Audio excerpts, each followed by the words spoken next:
Hi, Yvette the coach here. My name is Yvette Williams.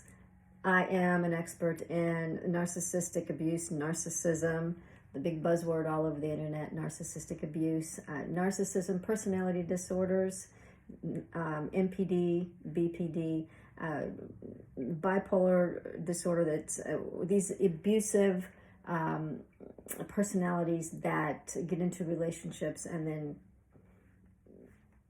destroy them, gradually destroy them.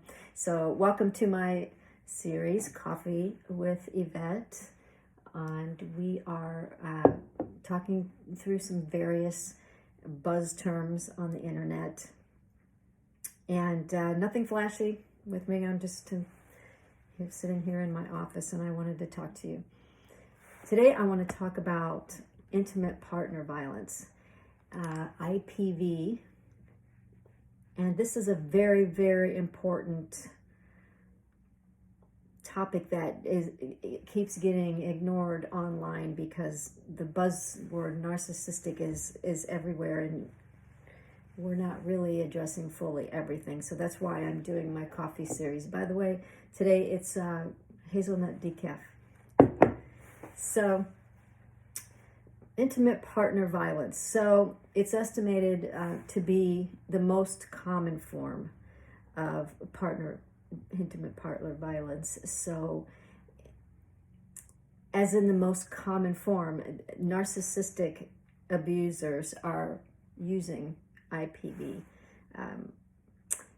And it's things like threats, screaming in your face, right up in your face, using their body to stand over you and stare at you like they're looking through you. That's a predatory behavior, and they will do this to intimidate you or to get you to have some kind of reaction in your body language, calling you names, embarrassing you with intention, embarrassing you in front of other people, stalking in a variety of ways, just stalking you around the house, not letting you have any space to yourself, gaslighting you. So there's gaslighting showing up in intimate partner violence. So this narcissistic abuse that you keep seeing online, some of it is intimate partner violence. It's not just narcissism, it's abuse in a broader sense. Unwanted sexual coercion. This is huge with the narcissistic personality. They will coerce you into sex at the worst possible times when you do not want it and you are not feeling good about them, the relationship, or the way that you feel when you're around them. And that is when they will coerce you the most to get you to have sex with them. So this is intimate partner violence, okay? They'll use verbal or nonverbal communication to overpower you. They will harm their partner mentally or emotionally, and they'll exert control over their partners. And according to the CDC, intimate partner violence is a very serious problem, and a very serious public health problem in the United States, and it has a profound impact, lifelong impact on your health and your well-being. It also has many other negative health outcomes associated with IPV that are things that affect the heart, the digestive system, the reproduction system, your muscle and your bones, your nervous system. It can be chronic. It usually is chronic, and survivors experience mental health problems like depression or post-traumatic stress disorder. The PTSD it's very common to experience these symptoms after being abused by a narcissistic person, and just being abused by any type of abusive person. targets are at risk for engaging in behaviors like smoking or binge drinking, sexually risky behaviors. They can be end up in groups of people that have been marginalized. They can show up in all races, ethnic minority groups. They can show up in all types of people and all family types. One of the biggest misconceptions is that people who are being abused are from underprivileged families or situations, and this is absolutely false. And my practice is focused on people who are actually very privileged, and of all races, and privilege of all types of people and races. It's not just white people, all types of people. But the key is that they are very privileged and very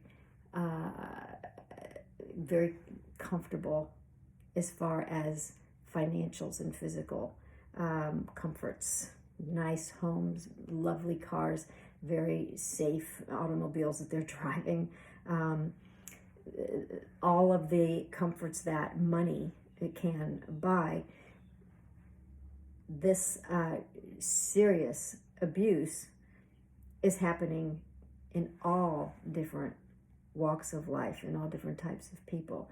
And so the big misconception that I come across a lot is that it's only happening in wherever there's lack of privilege or lack of opportunity, and that is not true.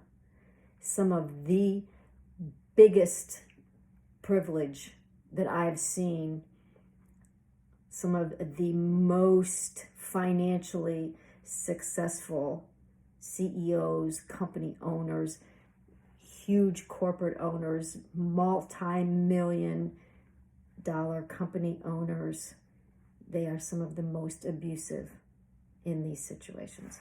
Okay, so I just wanted to get that cleared up, that it's not any specific one type of situation, socioeconomic level, ethnicities, races.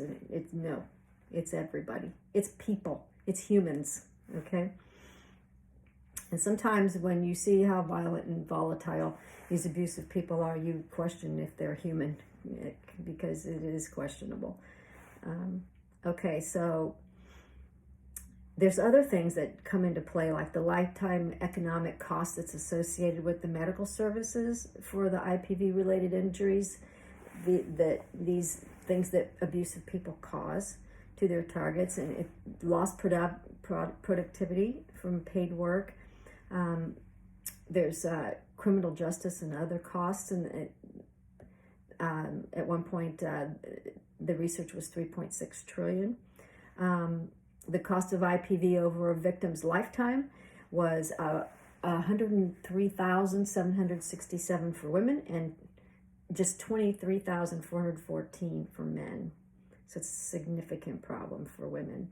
The costs for the women that seek help and understanding, they have lots of medical bills and they have lots of mental health bills, trying to recover or get out of these situations, recover, feel better, understand what's going on, understand what's happening to them, and they have to pay for these services. So that women end up paying a whole lot more than the men do. We have to remember that abuse, it's not just physical. So it shows up mentally, psychologically, or emotionally, and intimate partner violence, it's a big piece of this pie. It's a big piece of this narcissistic abuse thing that's all over the internet now. So I've been doing this for years. Back in 2010, there was nothing about narcissistic abuse online. There was nothing. I was the only one that I could come up with that was working in this realm. And then over time, it people started to understand what was happening to them, and they started to research, and they started to start posting, and started building websites and creating content and information about this crazy making thing that was going on in their lives. And here we ended up with narcissistic abuse. The gaslighting is a huge part of it, and it's also a huge part of the intimate partner violence. So intimate partner violence is a big part of the narcissistic personality. So it's all connected, but I just wanted to run by this IPV because it's an important piece of these intimate relationship problems that you're reading about online, and it's important to note that physical contact does not have to be a piece of abuse. As a matter of fact, a lot of times the mental, psychological, emotional piece of the abuse is far more damaging. So I just wanted to run that by you today. When you're trying to get your mind around this so-called narcissistic abuse, there's many other things that are going on. It's not always narcissists. And here's a quick tip. I wasn't going to do this part, but I'm going to go ahead and say it in this video. The biggest tip about this abuse, if you think it's narcissistic abuse, it's only narcissistic abuse when it's somebody who's hugely successful financially, who is hugely successful in their community, where their community believes that they are this amazing person that they are not. They have a community of people that think that they respect them. They think that this person is amazing and wonderful, and oh, look at all the charities that they give to, and oh, they're such wonderful people. If this is going on, then you're dealing with a narcissistic abuser, okay? You are dealing with a narcissist. The narcissist is very charming. They are charismatic. They are extremely well dressed and well groomed. If they are not very handsome or beautiful, then they are very attractive. They are very well put together. And even if they aren't beautiful people, there's something about them that you like to look at, okay? This is narcissists. All kinds of people are abusive, but the narcissist has all these traits that I just talked about, okay?